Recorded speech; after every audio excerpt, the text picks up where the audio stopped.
Gracias Edith por la presentación, gracias al doctor Barrón, nuestro presidente del colegio. Quisiera ver a nuestros compañeros de la mesa redonda. Yo creo que si nos pueden acompañar aquí para que pudiéramos empezar, al doctor Abraham Martínez, el doctor Emanuel Rodríguez, la doctora Verónica Muñoz, la doctora Lorena López y Ana Graciela Jiménez, por favor. Rodríguez Soto es médico cirujano por la Universidad Tominaga Nakamoto, especialidad en medicina interna en el Hospital Juárez de México y actualmente es residente de segundo año de oncología médica en el Centro Médico ABC Campus Observatorio. La doctora Verónica Muñoz Mendoza es médico cirujano por la Universidad Westfield, especialidad en ginecología obstetricia en el Hospital Regional 1 de Octubre y tiene la subespecialidad en biología de la reproducción en el Instituto Valenciano de Infertilidad. La doctora Lorena López Cepeda es médico cirujano por la Escuela de Medicina Justo Sierra, tiene especialidad en medicina interna en el Hospital Juárez de México y subespecialidad en oncología médica por el Centro Médico ABC.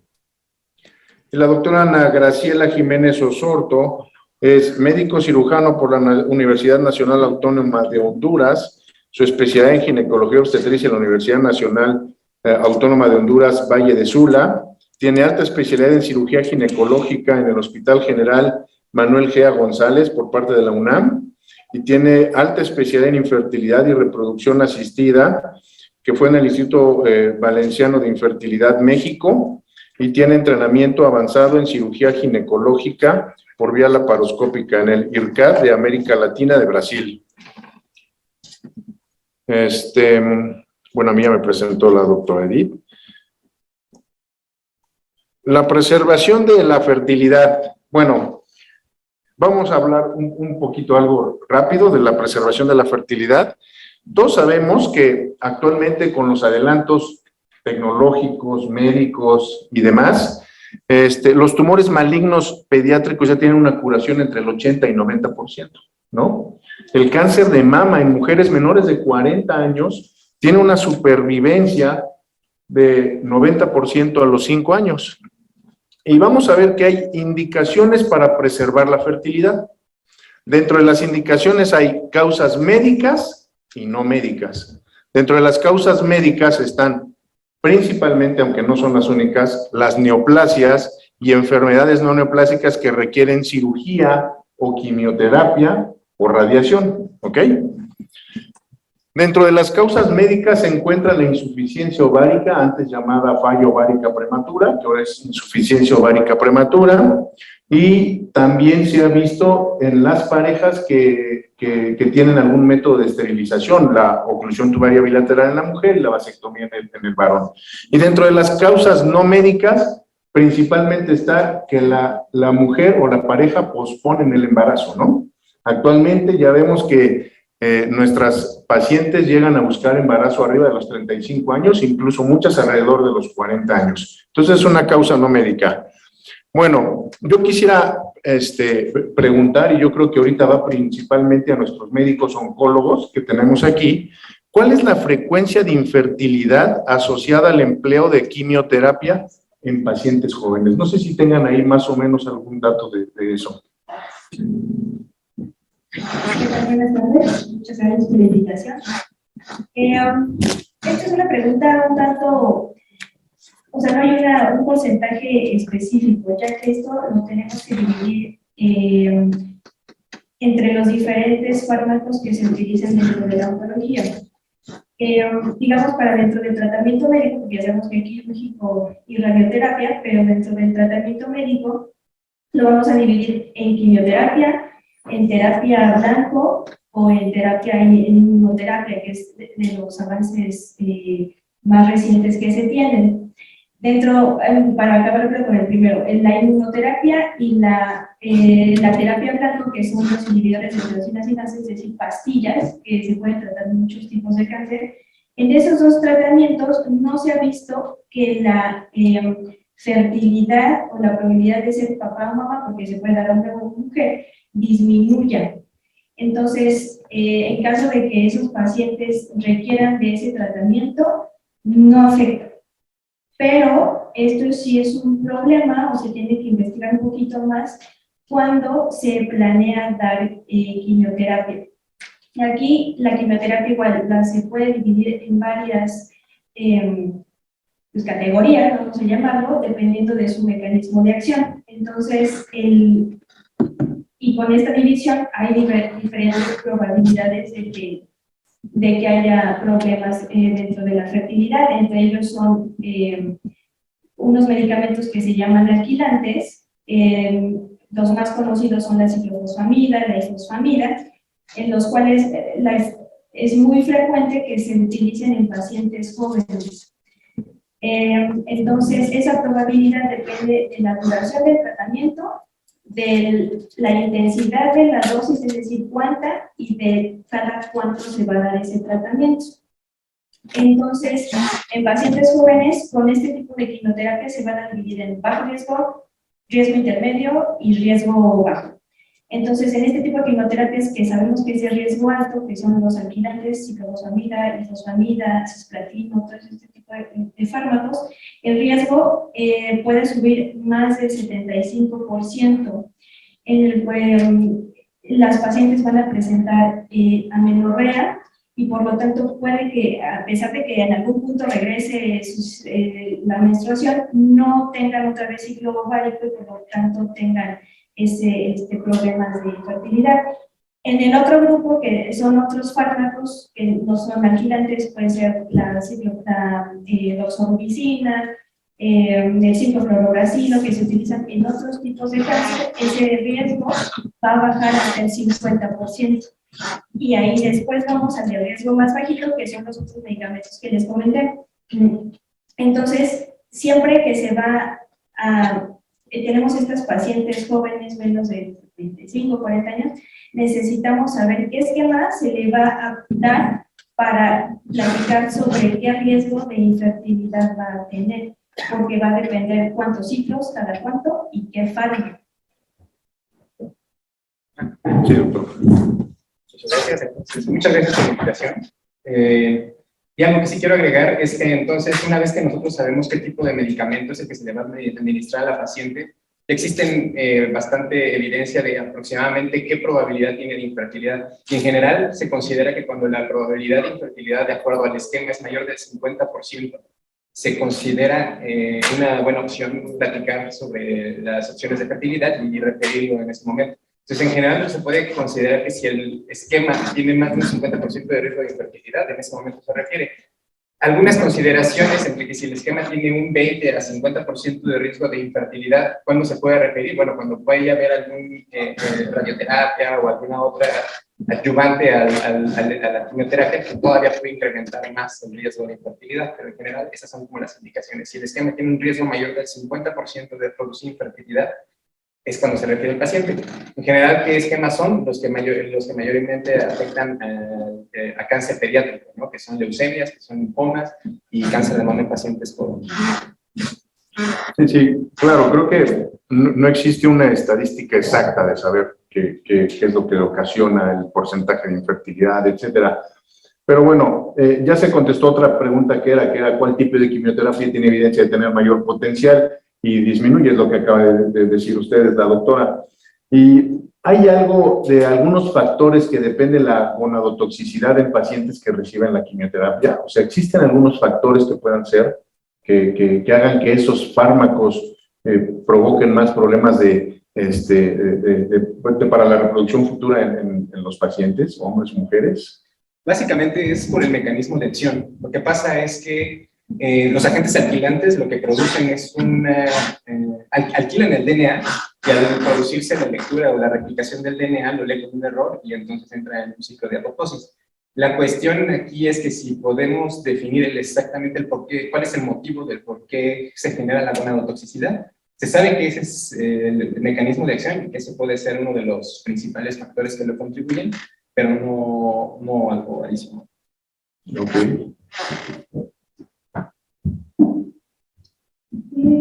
No sé si, o sea, en el sentido de que si algo puede ser más gonadotóxico, ¿no? Es saber qué fármacos. Eso, nosotros como oncólogos y porque actualmente ya hay muchísimo más diagnóstico en pacientes jóvenes, entonces sabemos que más de 65 años, y 70, pero ahorita, por parte de hay pacientes que nos están llegando 20, 30, 40, entonces nosotros tenemos que tener en cuenta esos factores, o sea, la edad, si ya tiene pareja satisfecho o no, y qué falta, o sea, porque el tipo de cáncer de colon y el de mama va a ser completamente diferente en la toxicidad y la gonadotoxicidad. Entonces, como dice el doctor, o sea, conocer específicamente cómo funcionan los fármacos para saber ese porcentaje que va a afectar la fertilidad, porque también hay un porcentaje que no regresan a ciclos ovulatorios, pero en los hombres que sí va a afectar la espermatogénesis. Sobre todo en pacientes. Siempre la edad es un factor bien importante para tomar en cuenta esto. Sí, claro. Creo que eso va a depender mucho, las pautas, primero, ustedes como oncólogos ante un tratamiento de esto, y también de nosotros cuando encontramos una paciente que tiene algún problema y que la referimos a los oncólogos, ¿no? Porque, como decimos, debemos de tener nuestro equipo de soporte. Los ginecólogos, los biólogos debemos de tener un oncólogo a nuestro lado, y creo que los oncólogos deben de tener un biólogo de la reproducción a su lado también para poder ayudar a esto, ¿no? Debe de ser una sinergia entre las diferentes especialidades. Sí, doctora. Bueno, doctor, buenas tardes a todos. Apoyando un poquito lo que los doctores están comentando, sobre todo en la población infantil se ve que hay una destrucción en lo que son las células criminales o ciclos que están en desarrollo. Entonces, estas son las causas por las cuales se produce la infertilidad también. Entonces, otra de las cosas es que nos afecta mucho el uso biológico y también la parte de la formación de los microtúbulos. Entonces, puede que hay destrucción de las cadenas de ADN y viene todo el tema de la infertilidad en nuestras pacientes. Sí, claro, sí, claro. Ahora, aparte de la quimioterapia, ¿qué otros tratamientos oncológicos se ha visto que pueden afectar la fertilidad? Porque ya sabemos que los químicos alteran, pero ¿qué otros tratamientos oncológicos alteran la fertilidad?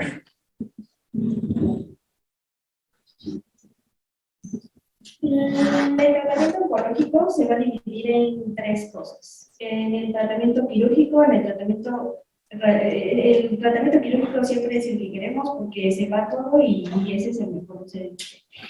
No es contra nosotros mismos, pero siempre es el mejor. Después de eso, existen tratamientos que necesitan todavía un manejo más para reforzar ese tratamiento local, que es la radioterapia. Entonces, hay cánceres como los cánceres ginecológicos, es decir, útero, ovario, cáncer cervicouterino, testículo, recto, ahorita les platico tantito eso, que van a requerir un poco de estos tratamientos que van paralelos a la quimio. Entonces, evidentemente, si tenemos una paciente con un cáncer germinal de ovario, un seroso de alto grado de ovario, se tienen que quitar esto, ¿no? Entonces, ahí ya afectó la fertilidad, sí o sí, ¿no? O sea, pues ya es por una cirugía. Ahora, dentro de la radioterapia, a pelvis, se ha visto que la radioterapia pelvis también tiene afecta pues directamente.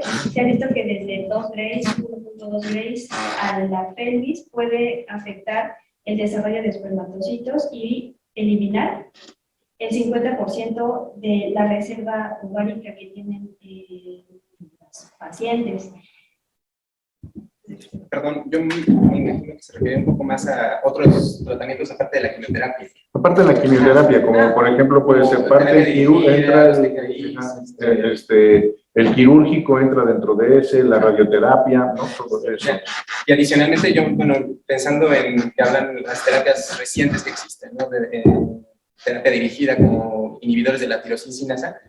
Efectivamente hay poca evidencia porque son tratamientos más recientes, la inmunoterapia y los inhibidores de la tirosina sinasa, pero sí ya se han registrado algunos eventos, principalmente en el bebé como anomalías congénitas. Entonces, en ellos, a pesar de que no existe una gran evidencia, se considera que no se debe de emplear en las mujeres embarazadas. Ok, pues sí, creo que estamos conscientes y creo que todos lo sabemos, siendo ginecólogos, biólogos de la reproducción, oncólogos y de todas las especialidades, sabemos que el paciente oncológico de alguna forma, en cuestión de la fertilidad, va a haber cierto grado de destrucción o cierto grado de problema para que después las parejas queden fértiles completamente, ¿no? Ahora, pero bueno, actualmente pues se diagnostica o se trata de diagnosticar estos problemas oncológicos lo más temprano posible y tienen una tasa de supervivencia muy alta, ¿no? Entonces, de ahí, por ejemplo, ¿cuándo es el mejor momento para embarazarse después de haber recibido un tratamiento, por ejemplo, con quimioterapia? Esa es una pregunta muy buena. Igualmente, la evidencia que tenemos realmente viene de cortes y de cortes retrospectivas. Entonces, no tenemos exactamente un punto de corte para definir cuál es el mejor momento. Se ha analizado y se ha visto que en aquellos pacientes que se embarazan en menos de un año de haber terminado el tratamiento, tienen un poco más de riesgo de pérdida del bebé que aquellas pacientes que se esperan más de un año. En general, ¿qué hacemos? Bueno, tenemos que individualizarlo dependiendo del tipo de tumor, pero consideramos que, bueno, las guías internacionales, las guías de ASCO, lo que consideran es que en pacientes que tienen, o sea, que se puede dar mejor, preferiblemente en más de 2 años, o sea, que tengan 2 años de haber terminado el tratamiento, porque generalmente en ese periodo es cuando se presenta la mayoría de las recurrencias, en los primeros 2 años. Casi el 80% de las recurrencias se presentan en ese periodo. Sí, doctora. Hay incluso artículos que mencionan que el tiempo idóneo es después de 18 meses y, por ejemplo, si se hizo una preservación de fertilidad a ese embrión, dependiendo del tipo de cáncer que no haya manejado la paciente, hacer un PGTA. Por ejemplo, el cáncer de mama, buscando específicamente genes BRCA1 para, obviamente, no transferir ese embrión. Ok. Sí, en general, porque esa es la pregunta que nos va a decir la paciente, ¿no? La paciente se somete a un tratamiento, le dicen que ya está curada, doctor, ¿cuándo me puedo embarazar? ¿No? Entonces, pues esto debe de ser una plática conjunta y una decisión muy apropiada para poder decidir que hay que esperar por lo menos de 1 año y medio a 2 años a que la paciente se pueda embarazar. Pero ¿qué pasa, no? O sea, tratamos de hacer preservación para que se puedan embarazar, pero ¿qué pasa si se embaraza sola, no? Porque hay pacientes que se pueden embarazar solas. Entonces, conviene darles algún método anticonceptivo para esperar a que después se puedan buscar el embarazo. ¿Qué recomendarían? ¿Darle algo o ya la dejamos al azar y a lo mejor en 1 año se embaraza y a lo mejor tiene más riesgo de aborto, ¿no? Sí, en general, sí se han hecho algunos estudios y se ha visto que el riesgo de que regrese el cáncer solamente se ha presentado en la enfermedad trofoblástica. En general, en otros tumores, como cáncer de mama, cáncer, linfomas, etcétera, no se ha visto que si la paciente se embaraza en ese periodo, los desenlaces oncológicos se vean afectados como tal. Solamente en el caso particular de la enfermedad trofoblástica es donde sí existe evidencia clara de que tenemos que evitar el embarazo. Sí, doctor. Sí. Aquí hay, ahorita que la doctora mencionó sobre las pacientes que tienen mutaciones de BRCA1 o BRCA2. Este es un grupo muy particular de gente. Sí, o sea, ciertamente ya tienen mayor riesgo por su propia genética de tener una recurrencia. Estos pacientes necesitan de cirugías reductoras de riesgo, tanto de ovario o de mama, dependiendo cuál fue su primaria. Entonces, si fue la mama, se hace la cirugía reductora de riesgo, los ovarios, porque tienen un riesgo del 80%, 74% para tener el tumor. Pero, pues, tampoco les podemos negar de que sean mamás, ¿no? Entonces, aquí hay protocolos, pues son experiencia, porque pues, evidentemente esto no se puede aleatorizar y decir, bueno, este sí lo aventamos, este no se embaraza. Entonces, son experiencias de hospitales que tienen un poquito más de control sobre esto, en el que se identifica por familiar, por tamizaje, que tienen una mutación germinal de BRCA1 o BRCA2. Ya son postpúberes, ya tienen deseos de embarazarse, Entonces, se les recomienda que mientras antes se embaracen, que no tampoco se interfiera tampoco con su vida normal, se embaracen y después de eso ya se realicen las cirugías reductoras de riesgo. Evidentemente, la vigilancia de estas personas va a ser, o de estas mujeres ahorita en particular, va a ser un poquito más específico. Como pueden ser estimuladas por el embarazo, estimular hormonalmente el cáncer, se tiene que tener una vigilancia muchísimo más estrecha que lo que tiene una paciente embarazada sin mutaciones de estas de BRCA. Entonces, se les alienta a que se embaracen y después de eso, si está dentro de sus, se le dan los pros y los contras de hacer la cirugía reductora de riesgo y se propone, y si los pacientes aceptan, se realiza. Entonces, es un tema bien interesante en esos pacientes en particular que tienen esa característica.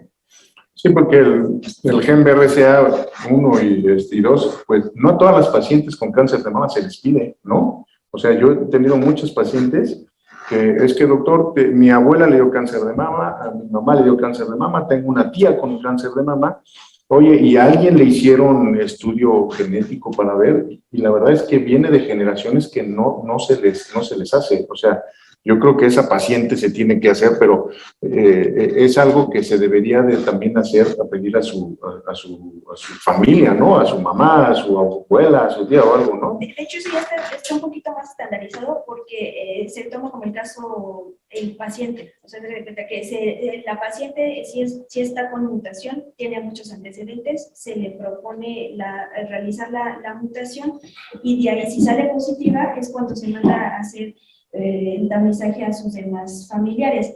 Eso es en mama. En próstata también se puede llegar a hacer, pero a diferencia del ovario, el ovario es así, dentro del protocolo de cáncer de ovario, es sí o sí realizar mutación de BRCA1 y BRCA2. Ok. Es así. Eso es importante para todos los que somos ginecólogos y demás. Esas pacientes que llegamos a tener o que nos llegan referidas o que ya vienen con tratamientos o algo, pues que les pidamos los estudios, ¿no? Eso nos va a ayudar y les va a ayudar mucho a los oncólogos para poder hacer el tratamiento, ¿no? Ahora, siempre es muy seguido, ¿no? La paciente se le diagnostica un cáncer, se le va a dar tratamiento, le proponemos preservar fertilidad o algo y la paciente siempre dice, oiga, y mientras, ¿qué hago? ¿Me tomo algo? ¿Me pongo algo?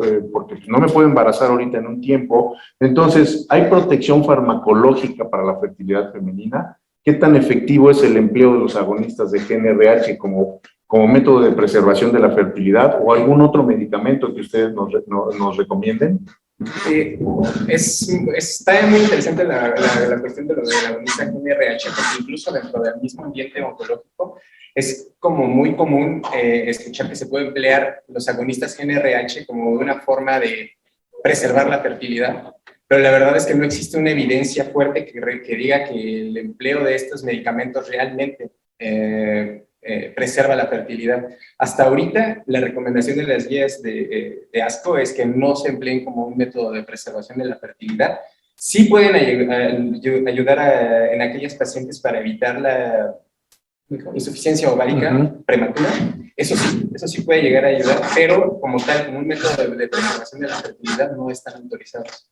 Entonces, es un método que antes, o que muchos, incluso yo lo he llegado a ver, oncólogos llegan a emplear como entrar en una fase de reposo de los ovarios y que con eso no se pueda preservar la fertilidad. La verdad es que no.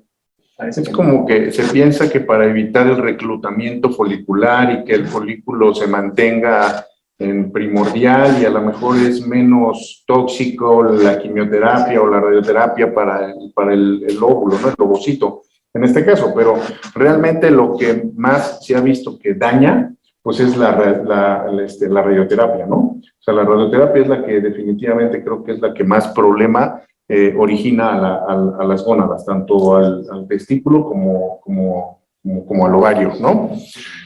Bueno, entonces, ya vimos que dentro de las causas médicas, pues hablamos sobre las neoplasias y enfermedades y cánceres y demás, Pero dentro de esto está la insuficiencia ovárica, antes llamada falla ovárica prematura, la insuficiencia ovárica prematura.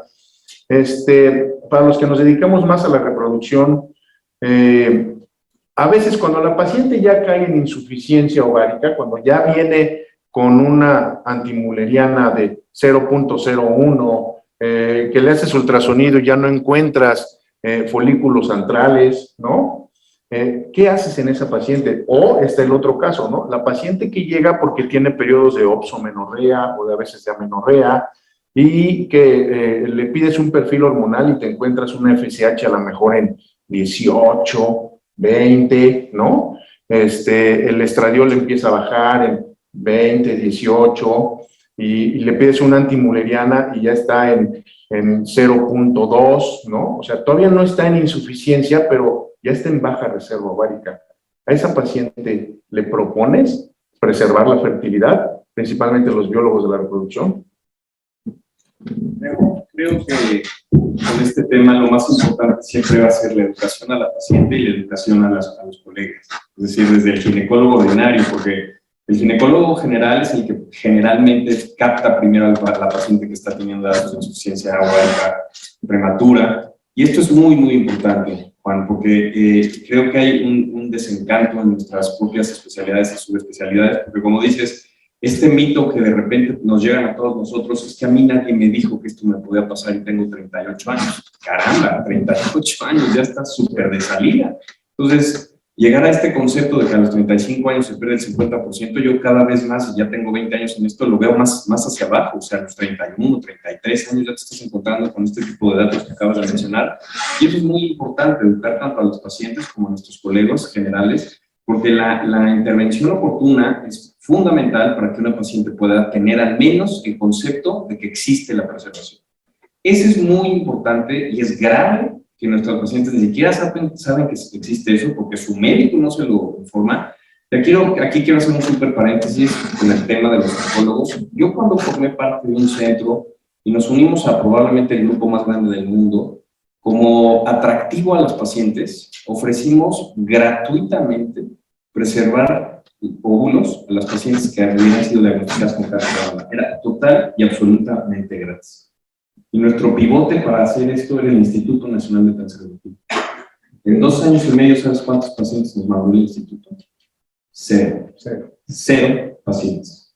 Y su argumento fue que existía un conflicto de intereses con perinatología. Yo soy egresado de perinato. El perinato no tiene programa de preservación de óvulos. Entonces, esto que mencionas es súper grave. Yo digo que es grave porque si un paciente nadie le informa y llega al tiro por viaje, que nadie le dice que está planeando tener un bebé a los 39 años y le parece que es muy sencillo cuando hoy la preservación de fertilidad, ahora sí que tiene las 3 veces, es buena, bonita y barata. Es un método que, bueno, yo creo que una mujer que hoy día, gracias a Dios, tiene un rol muy distinto en la sociedad, que ya trabaja, que quizás no está planeando tener una pareja y que es autosuficiente en lo económico y muchas otras cosas, creo que ofrecerle y explicarle que la preservación de la fertilidad es un método, insisto, bueno, bonito y barato. En 10, 11 días, la paciente ya pasó el trámite, ya guardó sus óvulos. Las técnicas de vitrificación hoy hacen que la preservación sea muy eficiente cuando quieres hacer un tratamiento complementario de la fecundación in vitro, o bien no lo va a necesitar, probablemente se embaraza espontáneamente y no lo va a necesitar y va a tener una muy buena alternativa, pero cada vez más yo veo en mi consulta, no sé ustedes doctoras, pero esta frustración que a los 35, 36 años tienes antimullerianas, recuerdo de Edith contando que es de todos los días. Tú ves una paciente con menos de 1 y no se va a embarazar. O sea, son garbanzos de alivio en la que te cuentan que sí, esa es la realidad. Y la paciente tiene que entender esto porque si bien hoy hay fármacos que nos ayudan, o hay esquemas que nos ayudan a tratar de sacar lo mejor de estos pocos folículos centrales, no solo se trata de cantidad, se trata de calidad del óvulo. Entonces ahí ya la paciente va a empezarse a complicar porque no solo necesita un in vitro, necesita un PGTA, y empieza entonces sí ya la bola de nieve, y vuelvo, repito, todo esto ante tu pregunta o ante el concepto ¿qué hacer con estos pacientes? La educación, educar a nuestros colegas, porque muchos de nosotros hacemos ginecobstetricia y reproducción, pero a veces hay quien nos tiene conceptualizados solo como reproducción y cuando llega la paciente, pues me mandó el doctor, pero yo tengo 39 años, quiero vitrificar mis óvulos a los 39 años. Entonces, creo que la educación tanto a los pacientes como a los colegas es fundamental. Sí, doctora. Como lo mencioné el doctor, pues sí es mucha educación al médico y a la paciente. A mí en mi consulta privada, pues yo se los menciono, llegan las chicas, ya tienen 30 años y pues intencionalmente les hago la pregunta, ¿no? Oye, ¿qué esperas de tu futuro reproductivo? Y ellas me dicen, no, pues en 3, 4 años. Y le digo, oye, ya estás consciente, pues que vas a tener 34 años y como me dijo el doctor, que la reserva ovárica pues ya no es la misma en cuanto a calidad. Entonces, a veces ellas, de todas las que les he dicho, solamente uno es el tratamiento, pero es mucho, yo digo, que de educación. Digo, les das los costos y todo, y como dijo el doctor, pues son baratos. Y ellas como que prefieren gastar en otras cosas, no les dan la importancia Coche nuevo. que pueden llegar a futuro. Exactamente. Y aunado a lo que decía usted de la insuficiencia ovárica prematura, también ya hay terapias nuevas como es el uso de células madre, que está en pañales, o el uso de plaquetas, pero pues habría también que empezar a evaluar qué resultados van a tener estos nuevos tratamientos. Complementando un poco lo de la otra Verónica del programa, sumado a que tienen insuficiencia ovárica, no sé, ven que a veces llegan de remate también con un endometrioma, entonces uno es, bueno, la cereza del pastel, ¿no?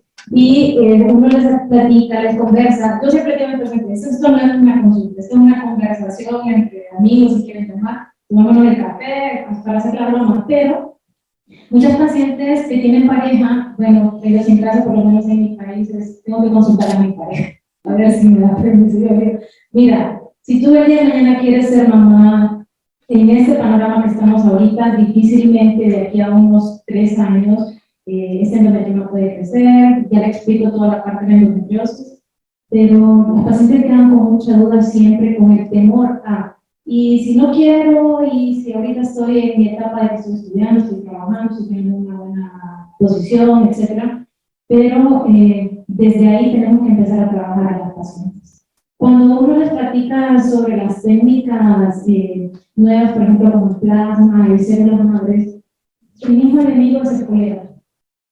Hay muchos colegas que le dicen a los pacientes, oye, no, eso todavía no sirve, no saben, y de repente porque no han leído el tema, no están un poco empapados sobre esa parte, y entonces complican más, enredan más el pensamiento de una paciente que de por sí no tiene algo claro.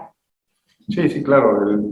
Yo creo que actualmente la medicina regenerativa está empezando a tomar un boom en cuestión de los tratamientos, nada más en reproducción, en muchas cosas, ¿no? Ortopedia es algo que se utiliza muchísimo. Entonces, mañana va a haber una plática muy buena precisamente de eso, de células madre y de plasma rico en plaquetas, que ayuda para preservar y ayudar a que tengan pues mejor calidad y más folículos las pacientes en dado caso de que tengan insuficiencia ovárica prematura.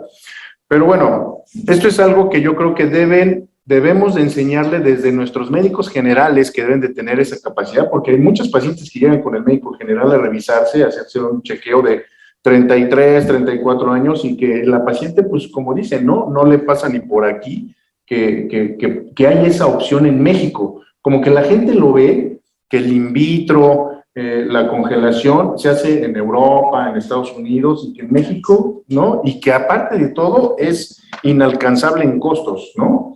Entonces, tenemos que educar a nuestros médicos generales y tenemos que educarnos a los ginecólogos también, porque, como dices, a veces yo creo que el 80% de la paciente va pasando con el ginecólogo. ¿Cuántas pacientes no nos llegan a nosotros de 40 años que estuvieron 5 o 8 años con el ginecólogo y ni siquiera tienen un diagnóstico de cuál es la causa de su infertilidad? Y ya cuando llegan con nosotros, pues ya llegan con una reserva ovárica muy baja, ¿no? Bueno, entonces, ahora, tenemos también una parte que se ha explotado, que se ha explorado, que se ha platicado mucho, por ejemplo, las parejas jóvenes que se operan para ya no tener hijos. Es muy común, jovencita, 18 años, quedó embarazada, nace su bebé, quiero operarme porque ya no quiero tener otro bebé, ¿no? Y el varón también, tuve un hijo a los 18, 20 años y ya no voy a querer tener más y que me hagan la vasectomía, ¿no? Entonces, ahí pues también se debe, o no sé qué opinen ustedes, sugerir a esa pareja o esas personas jóvenes que también preserven la fertilidad, o ya que venga el varón después de vasectomía, después de 10 años, cuando ya ni con biopsia testicular le vamos a obtener una buena calidad espermática. Sí, en efecto. Yo siempre me veo en retrospectiva. Un antes cuando era ginecología y después de sacar de la reproducción, recuerdo que cuando era residente, pues bueno, señora, ya opérese, por favor. Pero posteriormente, doctor, cuando veo pacientes de 21 o 22 años que me dicen, doctora, ¿me podría mirar las trompas? Mira, estás joven, por favor, piénsalo, te puedo dar un método anticonceptivo, definitivamente. Estas pacientes sí regresan, doctor. Sí regresan, ya sea por cambio de pareja o porque de repente decidió por ser mamá nuevamente y quieren buscar recanalización de trompas y ya, bueno, me explica, la recanalización sin un tiempo fue un método muy importante, pero actualmente vemos que el beneficio no es mayor que el riesgo. Y siempre va a ser un gasto para los pacientes. Entonces, uno ya les comienza a explicar que están los ciclos de fertilización in vitro, pero sí hay mucho desconocimiento. Entonces, para mí sí es importante aconsejar a esta paciente previamente. El problema es que en América Latina se da mucho el embarazo temprano, o sea, adolescentes de 14, 15 años. Obviamente llegan a los 18 años, son 3 cesáreas previas, 4 cesáreas previas, 4 hijos. Entonces, obviamente dicen, no, opérenme. O los papás dicen, yo firmo para que esta niña ya no sea embarazada. Posteriormente ella cambia de pareja y quiere tener otro bebé con su nueva pareja. Y ahí es donde viene el problema. Entonces, definitivamente, sí se debe emplear un método para el cual nosotros debamos ayudar desde la planificación de estas pacientes jóvenes al momento en que ya después, cuando ya tengan 21 años, 22, puedan tener una preservación de fertilidad. Hay que cambiar muchos paradigmas y, bueno, ir cambiando un poco muchas cosas que pareciera que están en tabú, pero ya no son tantos. Sí, yo creo que la mujer joven que se opera y después quiere tener un bebé, pues bueno, tenemos la gran ventaja que el haberse hecho la oclusión tubaria bilateral no le genera disminución normalmente en la reserva ovárica, ¿no? Y tuvo hijos a los 22, se operó y a los 30 quiere tener otro. Yo creo que esa paciente no está tan complicada porque sí le vamos a obtener unos buenos óvulos para obtener un tratamiento, pero yo creo que el problema mayor es en el varón, ¿no? El varón que se hace una vasectomía temprana. No sé si afortunado o desafortunadamente en México, pues la vasectomía todavía no es así como que el varón la acepte y menos tan joven, sí me opero, pero pues si el varón sí, se operó a los 22 y a los 30, 35 tiene otra pareja, realmente nosotros sabemos que nos enfrentamos ahí a una situación de que ya vamos a tener una muy mala calidad espermática, ¿no? Pero realmente le ofrecemos preservar al varón, yo creo que no. Fíjate que yo creo que son costumbres de cada quien. Yo mandatoriamente, cualquier varón que me pregunta que si se liga él o no, yo a todos los compré mi esperma. Así tengan 50 años, no tienen por qué saberlo y no tengo yo por qué contarlo. Yo tengo 50 años, yo cuando me vasectomicé guardé mi esperma. Y tengo 3 hijos. Pero es que emocionalmente, como dices, en México no estamos con ese concepto. Y la verdad es que es mucho más sencillo. Tú puedes guardar 5, 6, 7, 8, 10 muestras en, yo qué sé, un par de días o una tarde y tiene futuro por delante. Y esto me trae a la memoria un poco lo que acabas de decir. Yo acabo de hacer un tratamiento a un paciente donde él tuvo cáncer de colon a los 30 años. E inteligentemente y muy bien, su gastro, más no su oncólogo, fue el que me lo mandó para preservar su muestra espermática. Entonces yo creo que debe ser mandatorio el que un varón al menos sepa que existe esa posibilidad y otra vez, todavía es más bueno, más bonito y más barato que preservar óvulos. Entonces tenemos que recordar que el ginecobstetra y más el reproductólogo es el que va a tener al varón. Si tú vas al urólogo, el urólogo feliz le va a hacer su vasectomía y no le va a sugerir esto, ¿no? Entonces creo que es otra vez un poquito la palabrita del día de hoy, esa educación. Sí, estoy de acuerdo. Creo que deberíamos de hacerlo como rutina para todos los varones, las mujeres y los hombres, ¿no? Bueno, ahora, pues las causas no médicas, ¿no? ¿Cuál es la básica? Pues que posponen la maternidad, principalmente las mujeres, bueno, la pareja, ¿no? Pero más la mujer, a veces el hombre no tiene tanto problema, pero la mujer sí. Entonces, actualmente nos encontramos ante la situación de que llegan las mujeres alrededor de los 40 años queriéndose embarazar. Ustedes personalmente, ¿a qué edad le recomiendan hacer la preservación de la fertilidad en esas mujeres? Ya lo platicamos hace rato, ¿no? La mujer que va a su control, va a su consulta de repente y que todavía no tiene, a veces no tiene pareja o ya tiene pero no se quiere casar todavía. ¿Qué edad es la que ustedes recomiendan ideal para que puedan preservar la fertilidad las mujeres? Yo diría que antes de los 34. O cuando tú la captes de primera vez, ya anda pegándole a los 30, pues oye, ya ver qué vamos a hacer. Se me hace que es muy buena edad, todavía hay buena calidad, buena cantidad, y no estamos metidos en problemas, y no va a ser la paciente que ya de mañana llega a los 59 años, quiere hacer una reserva, y pues tú te quedas que le voy a guardar. Ahora sí que no está para guardar, está para que nosotros le donemos a ella unos ovocitos, ¿no? Entonces, yo creo que mientras más temprano, mejor. Y si te llega de 37 años, ¿no? Oiga, ¿qué cree que yo todavía no me caso? Me acaba de comentar mi amiga que guardó óvulos que tiene 34, yo tengo 37. ¿Se puede o no se puede? ¿Qué le harían? ¿Qué le recomendarían? Pues sí se puede, puedes hacer una estimulación y ver cómo le va y si le va bien, pues adelante, se guarda, con todos los riesgos que esto implica. Y que, pues, evidentemente tendríamos que guardar por lo menos más de 10 ovocitos. Yo sabes qué suelo hacer en esos casos, Juan.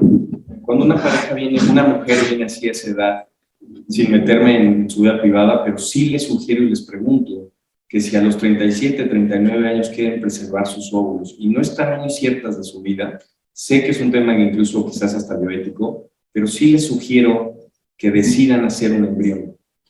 Es decir, recuerdo el número de óvulos que tienen, si tienen un buen número de óvulos, porque esa es otra cosa, o sea, la antimulleriana puede decir misa, la estimulación puede decir misa, pero hasta que no sacas un óvulo, sabes cómo es. Claro. Y yo les sugiero a los pacientes, con todas las connotaciones que pueda tener esto, el que de acuerdo al número de óvulos que tengan, consideren un porcentaje, sí fecundarlos y preservarlos como embriones. ¿No? Sí, yo creo que sí, y a eso viene la siguiente parte de esto, que es la criopreservación, ¿no? O sea, para poder preservar la fertilidad, lo que tenemos que hacer es criopreservar. Óvulos, tejido ovárico, embriones, espermatozoides, pues cada uno tiene su indicación, ¿no? Pero en este caso, como tú mencionas, ese tipo de paciente, ¿qué haces? O tiene pareja, ¿no? Oiga, somos pareja, pero todavía no queremos tener hijos, ¿qué hacemos? Que guarde sus espermas, yo mis óvulos, los embriones, pero viene también luego la parte ética, moral, se separan, ¿qué vamos a hacer? ¿Qué les recomiendan ustedes a estas pacientes? Yo me quedo un poco en la misma tónica y como dices, y digo, un conflicto muy grande fue el que existió en la Unión Reino Unido. Ella tuvo leucemia, tienen a sus embriones, cuando ella se recupera, ella decide que quiere transferir sus embriones porque se divorcian después de la leucemia. Él dice que no, y a partir de entonces en Reino Unido está prohibido hacer eso. O sea, la ley le dio el aval a él para decir no. Y ella decía, bueno, pero la mitad es mía, si la mitad es mía, yo no puedo tener nada que ver contigo. Entonces, existe ese caso también. Yo tengo una pareja que se deberían haber, pero se iban a casar en 2 años y prefirieron viajar no sé cuánto tiempo. Hicimos sus embriones y obviamente fue mucho mejor identificar unos óvulos, unos embriones en edades relativamente tempranas que después a los 40. ¿No? Entonces, toda esta connotación social y legal y demás, mientras tú se lo expliques bien al paciente, el paciente lo agradece mucho, porque el paciente muchas veces dice, oye, a mí nunca se me había ocurrido, ni nadie me había sugerido eso. Y mientras tú le expliques bien al paciente, veas todas las aristas legales y morales que pudieran existir, pues la verdad es que el paciente, vuelvo y repito, tiene todo el derecho a ser informado y tomar la mejor decisión, no claro. Tomar uno la decisión por él. Claro. ¿Y qué le sugieren más a la mujer joven? Porque llegan las pacientes, oiga, doctor, es que yo ya por ahí leí en internet que me pueden congelar tejido ovárico, que me pueden congelar un ovario, ¿no? ¿Qué me hacen? ¿Le congelas tejido ovárico? ¿Le congelas óvulos? ¿Qué recomiendan ustedes a sus pacientes? Yo pienso, doctor, que con respecto al tejido ovárico, tiene mucho que ver si uno tiene el expertise número 1 para hacer la toma de tejido ovárico. Recordemos que prácticamente hasta ahorita quien puntea en eso es Europa. Quien inició fue el doctor Domés en el 94 y él es un hombre que tiene mucha experiencia. Sí hay ya niños nacidos con tejido ovárico, sin embargo no todos los centros tienen la capacidad ni el entrenamiento para hacerlo. Entonces pienso que uno debe de ser honesto con el paciente y decirle, mira, te puedo recomendar hacerte criopreservación, ya que en nuestro centro no tengo la expertise para hacerlo, pero si tú deseas un tejido ovárico, te puedo recomendar los lugares donde se puede hacer. Pienso que uno siempre debe buscar el bienestar del paciente, no solo como se complica con el paciente, ¿no? Entonces, y bueno, explicarle que realmente la preservación del tejido ovárico tiene sus ventanas, pero no en todos los pacientes igual va a ver el resultado que están esperando. Sí, creo que, si no mal recuerdo exactamente la estadística, pero creo que hay como nada más 190 niños de vitrificación, de congelación de tejido ovárico, contra yo creo que ya millones de congelación de óvulos, ¿no? Entonces, eso es algo importante, ¿no? La honestidad. Sí, Ahora bien, también la criopreservación de tejidos tiene implicaciones específicas. Una es en pacientes oncológicos cercanos a la menarca o que ya tuvieron su menarca. Ahí sí está indicado también porque es un tratamiento invasivo, que se pueda aprovechar el abordaje, por ejemplo, no sé, en un cáncer de ovario, que de todos modos ya vas a hacer tu laparotomía o tu planificación de cáncer, pues ahí puedes aprovechar para guardar, preservar tejido ovárico, siempre y cuando teniendo la experiencia, y además manejan que también hay que hacer biopsia para ver que no vaya a ir por ahí una célula que pueda causar una recaída de cáncer. Sí, ese es un problema muy real, ¿no? Entonces, creo que la mayoría vitrificamos óvulos. Si podemos vitrificar embriones, sabemos que les va mejor. El esperma es muy fácil, es muy sencillo la vitrificación de esperma. Realmente, un varón, si lo operan en 20 días, puede dar, yo creo que 8 muestras, 7, 10, ¿no? En eso. La mujer es un poco más complicado, porque también vemos que hay cánceres hormonodependientes en los cuales no le puedes dar una hiperestimulación como lo haces con cualquier otra mujer, y entonces les puedes dar un duoestim o te das con una estimulación más leve, utilizas antagonista de GnRH, o sea, utilizas todo eso para hacerlo, ¿no? La mujer es un poquito más complicado en los tumores hormonodependientes que puede tener, ¿no? Pero bueno, creo que el consenso de la preservación de la fertilidad es que debemos de tener y darles una educación, primero, a nosotros como biólogos de la reproducción, a los ginecólogos y a los médicos generales, que les expliquen a las pacientes que todavía no se quieren embarazar, pues esa posibilidad en algún momento de su vida. Y otra, creo que muy importante, tenemos muchos compañeros oncólogos que no les brindan tampoco esa oportunidad a las pacientes. O sea, tengo pacientes que llegan con el oncólogo y ya me operó. Espérame, pero yo te dije que te iba a sacar óvulos para que... No, pues es que llegué con el oncólogo y me dijo que si no me operaba mañana, me iba a morir pasado mañana. Y entonces, sí, creo que también debemos de tener una sinergia con nuestros oncólogos, porque ellos son los que primero deben de ver y deben de recomendarle eso a los pacientes, ¿no? Y en esto Sí, pero nada más en esto rápido que mencionas, Juan, debemos de recordar que a veces hasta el ginecólogo lo olvida. Tú puedes estimular a una mujer hoy, si quieres, no importa el momento del ciclo. Sí, claro. Las oleadas nos permiten hacer eso en el momento que sea necesario. Claro, eso es muy importante, porque antes, híjole, acaba de pasar su menstruación, tengo que esperar 25 días a que empiece su menstruación, y luego 10 días que le estimulo, ya son 35. Para el oncólogo dice, no, espérame, no me estás dando ese tiempo, ¿no? Perdón, doctora. Hablando de ese tema es bien interesante. Para que no se quede con esa idea de que nosotros nos surge la quimio. No, es más en lo quirúrgico, ¿eh? Es más en lo quirúrgico. Sí, cierto, pero también hay como que partes que dicen, ya no es la quimio porque si no, porque hemos visto, mañana es la quimio porque si no el tercero ya tache. No, hay dos, y eso igual y estoy exagerando, indicaciones para quimio urgente. Entonces, sí, tiene cáncer de mama, sí, tiene cáncer de colon, sí, tiene cáncer de pulmón, pero ninguna, salvo ciertas peculiaridades que evidentemente uno lo va a valorar ahí, está tosiendo sangre, está sangrando, o sea, cosas así. Evidentemente no tengo tiempo para hacerle cosas, pero en realidad no hay ninguna indicación para que nosotros corramos a dar quimios. O sea, nosotros, y eso sí es cierto, hay encuestas y hay estudios de oncología donde dicen que entrevistan a cierta cantidad de oncólogos y dice solamente la mitad, o sea, que se me hace nada, de oncólogos mandan a sus pacientes a preservación de la fertilidad en pacientes menores de 40 años, 35 años, eso es nada. Entonces, también eso ya nosotros lo estamos intentando cambiar, porque si antes era a nadie, o sea, ese 50% es reciente, pero antes era cero. Entonces, también para que esa idea de que borramos y la quimio, no es cierto. Entonces, no hay por qué que nosotros mandemos a la quimio mañana y no es cierto. O sea, también, eso ya ha ido cambiando en los últimos años, porque entendemos que para que el paciente esté bien, o sea, sí que se cure de ese tumor, ¿no? Pero pues eso implica que psicológicamente esté bien, que su familia esté bien, ¿no? Y eso es parte de todo esto. Sí, sí, estamos de acuerdo. Yo creo que se debe de hacer un equipo multidisciplinario para este tipo de cosas, ¿no?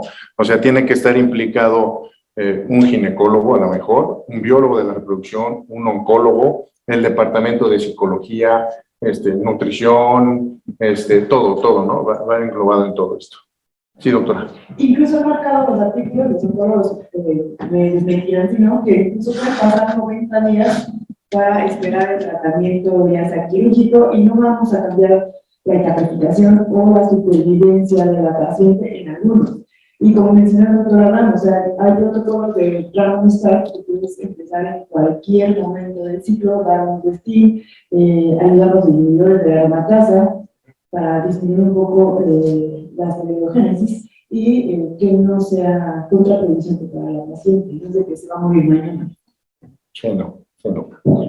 ¿Alguien más? ¿Alguna otra duda, pregunta, algún comentario? Creo que terminamos con el tema de hoy. Les agradezco. Si alguien del público tiene alguna pregunta.